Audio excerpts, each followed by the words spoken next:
Welcome back. It is Hunter time. Darkmoon Faire, Lightforge card evaluation stream podcast VOD. This is Odd.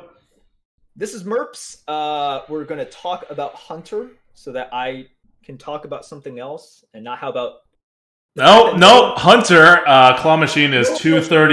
236, pretty normal. Claw Machine's on average 230. So Hunters are a pretty normal class. And you might think, wait, aren't Hunters really, really aggressive? Yeah, has Hunters haven't been really, really aggressive for quite some time. You do get some bonuses on reach stuff here, but Claw Machines are fine for Hunters because Hunters really did lose a lot of their bulk in the rotation, but it's still kind of a hybrid kind of hunter, like a mid-range kind of hunter that we're going to be seeing here. So Call of the Wild is back at 8 mana. That's a 282. And that's our highest card here. It may be in a Grand Slam, it may not be. We have that that's currently being worked on. But Call of the Wild is There's at no least way Grand Slam 282. is that high. Okay, this Okay. isn't survival of the fittest here. There's Oh, no way no Grand Slam is that high. okay, We need to okay. change. Well, I mean, it's being worked on, all right? Like right now, ZD Man is working on that card. We have Call of the Wild right now at 282 to put like a kind of an upper limit on what Hunter's cards go to. But right after that is Claw Machine at 236. So that means that Call of the Wild is insanely good and way better than like all the other Hunter cards. And you might think, wait, but what about? And then you'll name a card and it will not be in the meta anymore. Because Hunters really did lose almost all of its top level cards. They lost a ton of good cards. Blizzard's been printing a lot of really good cards for Hunters recently. Not exactly great aggro tools, like just good card generation, good stuff for removing on the board, and Hunters have lost a lot. They're going to Yep. gain a few tools, but God, Not the it's so same. punishing for Hunters. Yeah. Hunter overall value is so low, just in terms of good cards they have. So the top like 5 Hunter cards are all epic too. Sorry, the top 4 Hunter cards are all epic, which does not help. Their highest common card is actually Kill Command. Yikes. Yup. And that's partly because there's just a lot of beasts in the meta right now. But yes, that is not a good sign when Well, your Kill best Command common is a card is Kill 160 Command. now because there's tons of beasts. Yeah, So it's very it's quite consistent to good. have beasts. Yeah, Uh, yeah. okay, so going down the list, you don't really get to your first new set, your first Darkmoon Faire card until 157, which is basically around where Kill Command and Smug Senior and Steward of Scrolls are, and that is a Dancing Cobra. Dancing Cobra is a 2 mana 1/5, but after it gets corrupted, it gains poisonous, so it becomes a 1/5 poisonous minion, which is just like a pretty damn big minion. This thing's Um, really good. yeah, like it's really really really good. But on turn 2, it is not so good. So it's not terrible, but it's not good. You want to be saving this for later on. And 1/5 can get you like maybe 2 hits, unlike a regular Cobra. You face the same issue that are you keeping the mulligan? And if you are, then are you not playing at turn two? And then you're playing on turn four. Like it's still extraordinarily good on turn four. Don't get me wrong, but there's a cost to it, right? Mm-hmm. There's a cost. So that's a reason why it's not that much higher. Also, if you're going face, it only deals one damage. So Yeah. not in my decks. Yeah, I mean it's a good card. It's next to Smug Senior. Like you can't complain when you're rated around where Smug Senior is. Yep. But after that, there's a huge drop to Jewel of Nazoth, which is where like Lake Thresher lives, and I don't know, Hailbringer. Like these are no longer we're taking a significant step down. I think Lake Thresher may be bugged actually, but we are now at Darkmoon Tonk. Darkmoon Tonk is a 7 mana 8/5 mech, and the death rattle is fire 4 missiles at random enemies that deal 2 damage each. Uh,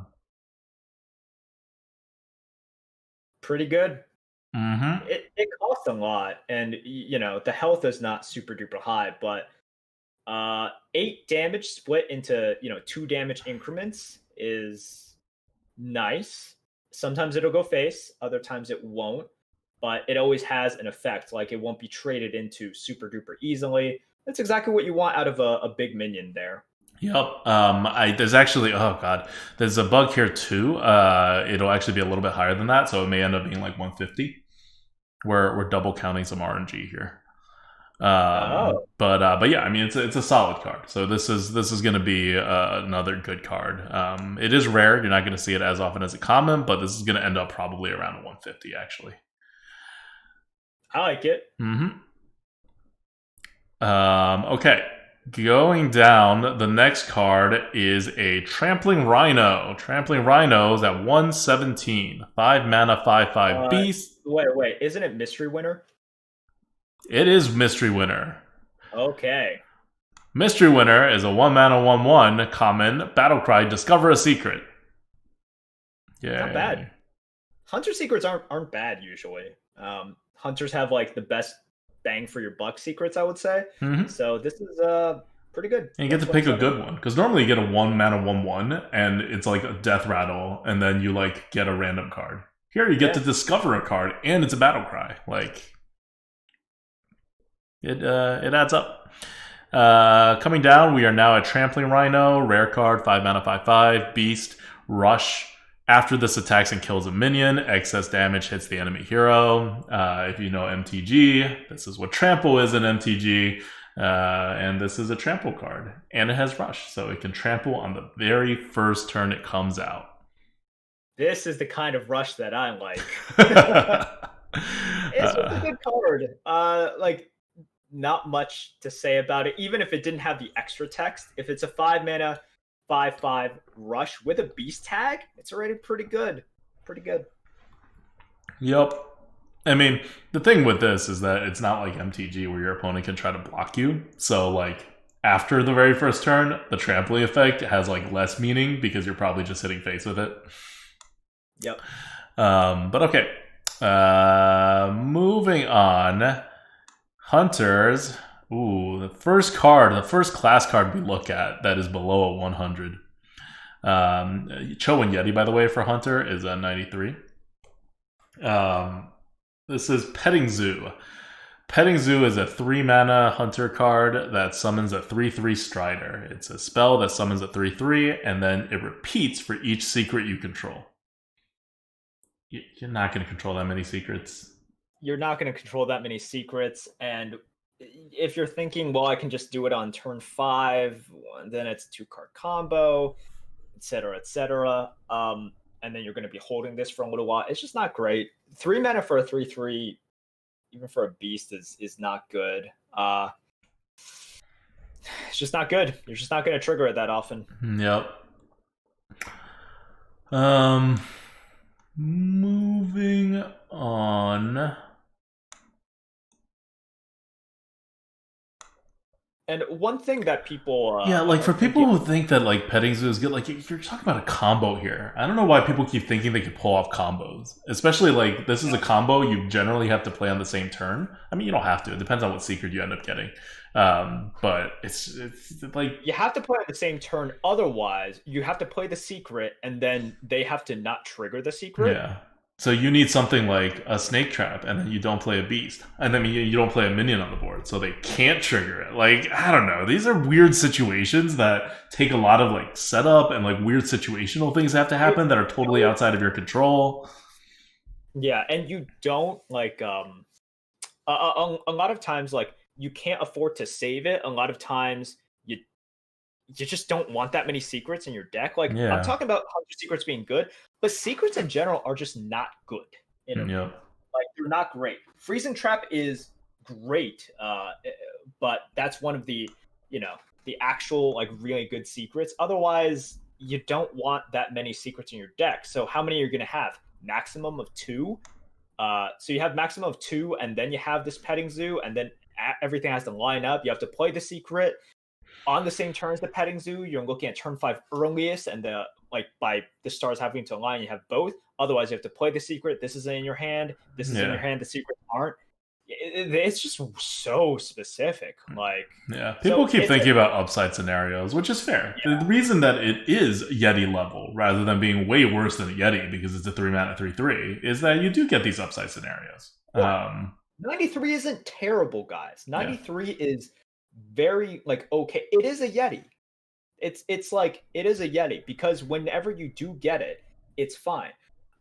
So yeah, Yeti is a 93 in Hunter because all these considerations. So if you think that this is significantly better than the Yeti, I strongly disagree with that. If you think yeah, it's around a Yeti, that's where we have it. That's where we Mhm. have it in Hunter.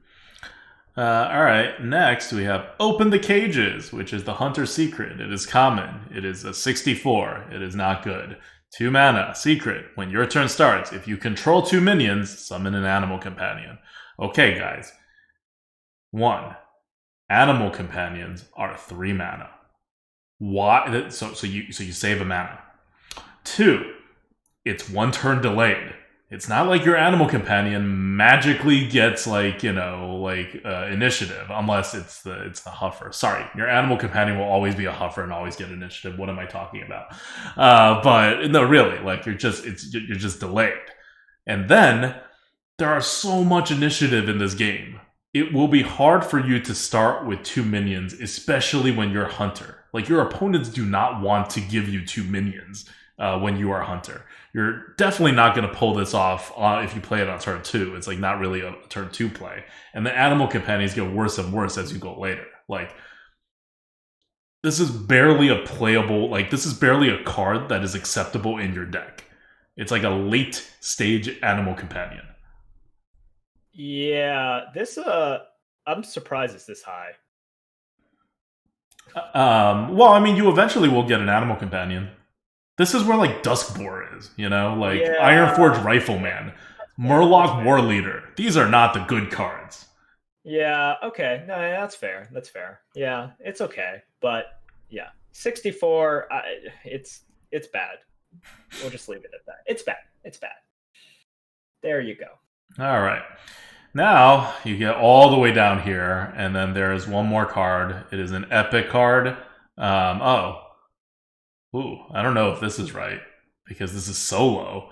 It's Don't Feed the Animals at 2 mana. It's Uh, not good it's regardless. not good regardless. I don't know if it should be a 11, but I don't think we're gonna fix it because It's bad. it's It's just real bad, bad. guys. It's 2 mana. Don't feed the animals. It's give all beasts in your hand +1/+1.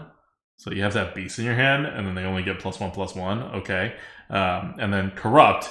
If you can corrupt this card, and it's pretty easy to corrupt this card. It's only 2 mana. You get +2/+2 instead. Which again, like you have to wait for the card to be corrupted, so or corrupted on the same turn, and then you have to have beasts in your hand, and then you have to play the beast in order to realize the value. But you've already spent the 2 mana. Like it's. I don't know what you're getting out of it, right? Like, what are you setting up? What are you doing with this card? Now, Okay, so that being in said, order it scales really well, right? sure. Great. Yeah, kind of.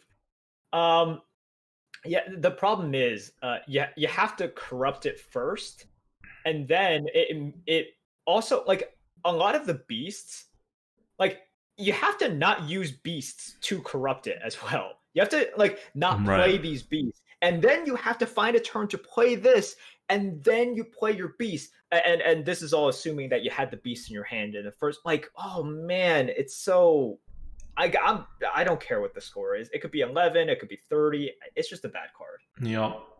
All right. So that's Hunter. It's not encouraging. Just so bad. I don't know what exactly you do if you're a hunter because if you look at druid, you have all of these great ways for you to get to your late game, which is so value oriented and so taunt oriented and just so good, right? Like hunters, man, yeah, you got the Cobra, but okay, so can we play a controlled mid-range slash value style that we've seen from hunters in this current meta? No. No, you can't. You don't have the explorers anymore. You don't have the desert spears to help you get that damage. You don't have all of these um, rot nest drakes to just put out threats and also remove stuff. These are all gone, and you're left with not a lot here. You lost so many of your tools. You haven't gotten good aggressive tools, and we know the meta is not amenable to that. So you can try aggro, and maybe it works. I can't promise you anything because it's all about the micro slash macro adjust that Blizzard does. So I can't exactly predict will aggro work. It's such a adjustment dependent question. But if you just look at, okay, can hunters, go toe to toe with druids, or demon hunters? Well, it loses the demon hunters in kind of the quality of tempo cards, and it loses the druid when you're talking about all of these removals and value cards and ability to outlast. So if we're just looking at these three classes, it loses to both. Like so far, it loses the demon hunter in one aspect, it loses the druid in another aspect. So what do you got? Yeah, I have no idea. So the micro adjustments on this are going to be insanely high because Hunter is terrible in shape. So after the micro adjust, you just got to look at where they're micro adjusting up. Like I would not be surprised if Call of the Wild becomes a pretty common card in Hunter. Like that's how high they have to be micro adjusting up their good cards to be able to do anything. Yeah, like there's not much happening in Hunter that's good. I don't know what else. It's just in a pretty terrible shape overall. And yeah, just wait for the micro adjust. You're going to get value somehow, right? That's what the adjustments do. Until the adjustments happen, it's hard to see where this class goes. And when the adjustments happen, I'm pretty sure you're going to end up being mid range. You're going to get like 2 Eagle Horn bows at least every run, and then like you're going to be mid range with like 3 Savannah High Mains and like 2 Cobras and a freezing trap. Like you're gonna play that kind of game. But yeah, clearly the weakest class, but among Demon Hunter, Druid, and Hunter. It's just so like they didn't even give Hunters any aggressive cards. And to make matters worse, there's still this card that exists. Sorry, no, not the roller coaster. Hold on, I'm trying to find it. There we go. The Circus Medic. So now you've added a somewhat decent neutral card that people are actually going to take that heals you for 4 health. Like, it's kind of uncontrollable because you can't control when something gets corrupted or not. So if you just hold this for a long time instead of healing your face, it's going to at some point get corrupted and deal damage instead. But it's still kind of an option and top deck to like kind of put you a little bit farther away. And if you're dominating the board to win, that's not a big deal. But if you're Hunter, like healing 4 makes a pretty big difference. So it's just all not looking good for Hunter. All right. Anything else? I think that's it. All right. I want to give a shout out to all of our viewers on Twitch and all of our subs on Twitch. Thank you guys so much for staying with us. And I know I haven't been streaming. I mean, I've been around, but I haven't been solo streaming for like 2 months now. Almost like a month and a half. But I will be back and fully committed once this expansion launches to some solo streams, like a weekly solo stream, and then back. The Arena Coop is coming back on Sundays, so we're all going to be back. And in case you're wondering, we're doing our normal thing where for the entire week after the launch of an expansion, we will be playing every night. So it's a lot of good Twitch content coming, and thank you guys so much for watching and for staying with us and for subbing.